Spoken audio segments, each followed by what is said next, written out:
Alright guys, today I'm going to be giving you my top 10 Cedar Fair coasters I've ridden as of 2023.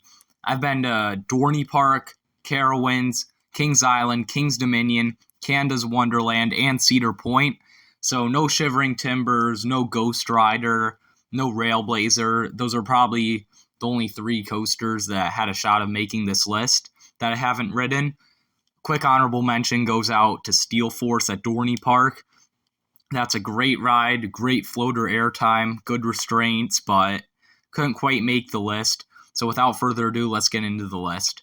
At the number 10 spot is Millennium Force at Cedar Point. It's kind of forceful. I'm kind of in the middle on this thing. A lot of people say it's like the greatest coaster of all time, which it's not even close.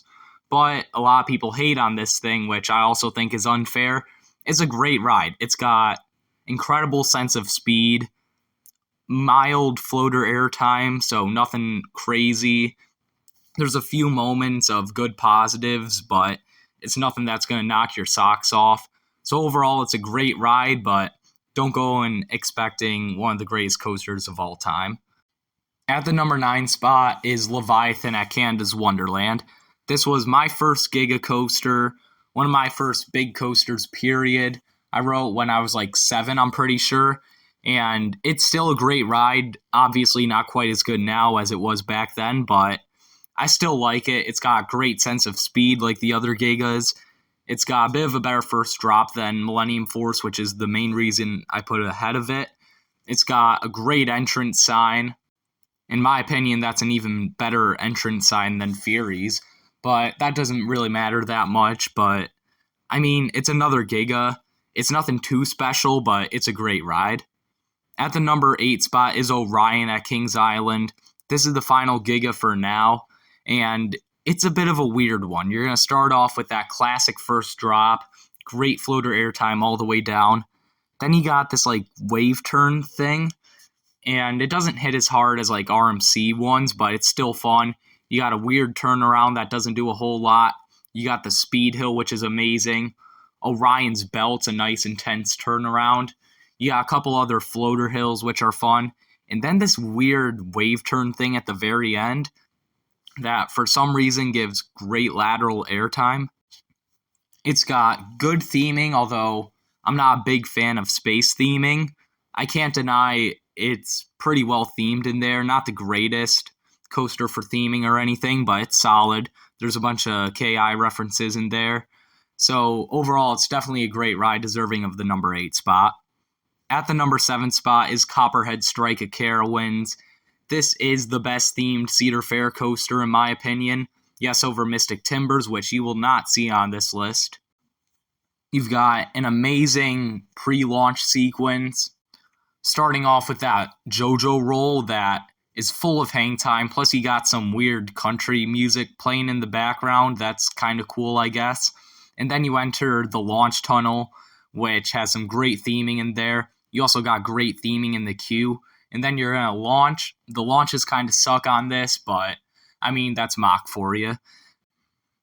You've got 3 hang time filled inversions, including that JoJo roll, plus a pretty snappy one with the corkscrew. Great ejector airtime moments, fun laterals, and overall it's just a really good ride, a bit underrated. So, yeah, Copperhead Strike definitely deserving of the number 7 spot. At the number 6 spot is one of my personal favorite coasters, the Beast at Kings Island. A lot of people like to hate on this for supposedly not delivering good forces or whatever. I say even if you can't appreciate just how well it flies through the woods, it's still got great forces. The double helix at the end is crazy. You're just pinned to the right side of the train the entire time. Even before the second lift hill, you've got a ton of spots where you just get laterally jolted, I guess is the way to put it, to the side. And they come out of nowhere. They're just straight track where you're just flying through the woods. It's super fun.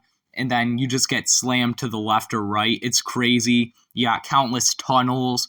And again, it's tough to beat that setting.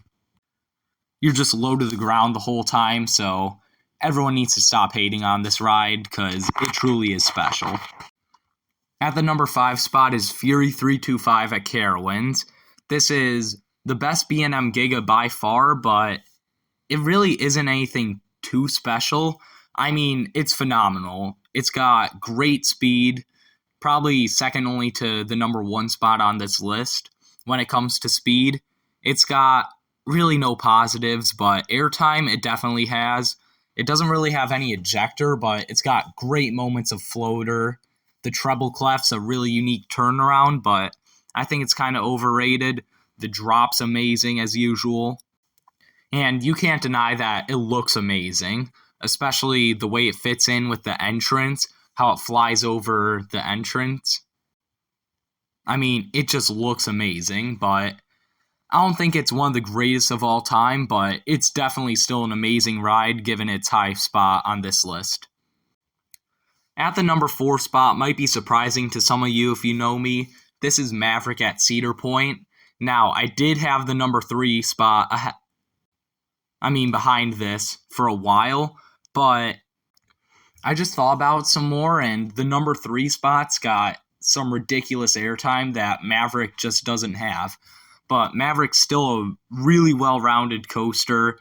It's got about everything you could ask for in a coaster, besides a backward section, which is why Pantheon's better. It's got decent theming. It's got a great launch, great drop. The Stangle dives are great. Good airtime moments besides those. Just overall, it's a really well-rounded ride, but it doesn't particularly excel in any department, which is why it's not higher.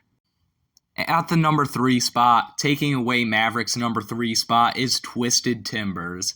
Again, I thought about it some more, and this ride's just got some of the most ridiculous airtime you'll find anywhere. The Trick Track Double Up is the strongest moment of airtime I have ever felt. Everyone likes to talk about the triple camelback and the Outer Bank, but no, the Trick Track Double Up, specifically the second hill on it, is disgusting. Like, it's not a very sustained moment, but it just feels like the thing's trying to send you into a different galaxy. You can't really describe how strong that airtime moment is until you get on it. And the rest of the airtime is really strong as well. The Outer Bank is really strong. I was a bit underwhelmed by the triple camelbacks at first, but the more I rode it, the more I liked them. And the rest of it's basic RMC goodness, but a bit better. So I thought Twisted Timbers deserved a promotion. Up to my number 3 spot on this list. At the number 2 spot is its sister coaster, Steel Vengeance at Cedar Point. This ride has my favorite airtime moment of all time, the giant Outer Bank. Although it's not quite as strong as Twisted Timbers' Trick Track Double Up, it's more sustained and it's just crazy. Plus, you got that right after the top hat, which is almost as good. You got a great first drop and just a nonstop onslaught of airtime. Plus, it mixes in some great inversions. I mean, these inversions aren't world class, but they're definitely good, especially that kind of half stall that steps down. That's a really fun one, but all it's got is inversions and airtime. There's no positives, no real laterals, so I had to put one ride ahead of it. You guys probably know what it is if you know me at this point. It's Intimidator 305 at King's Dominion, the world's most intense coaster. A lot of people say it, and it's absolutely true. This is just too intense for a lot of people. That's why it doesn't have a big line usually. But that helps me out because I can just lap this thing all day. You've got the best drop on any Giga because it's by far the strongest in my opinion. And then you've got that infamous blackout turn. And while I never blacked out on it, you gray out so hard on that thing. And that leads into an ejector camelback, which is extremely disorienting when you can't see anything because, yes, you're still in that gray out when this camelback starts, and you have no clue what's going on, so you're getting crazy airtime, and then you're coming down, and then this thing puts its foot on the gas. You've got the transition, which is barbaric. You get whipped to the side and then whipped back the other way, and you can't process any of it. And then you've got the triple snaps, the best series of elements on any coaster. You've got extreme positive Gs. You've got the most ridiculous laterals ever that they actually cause airtime.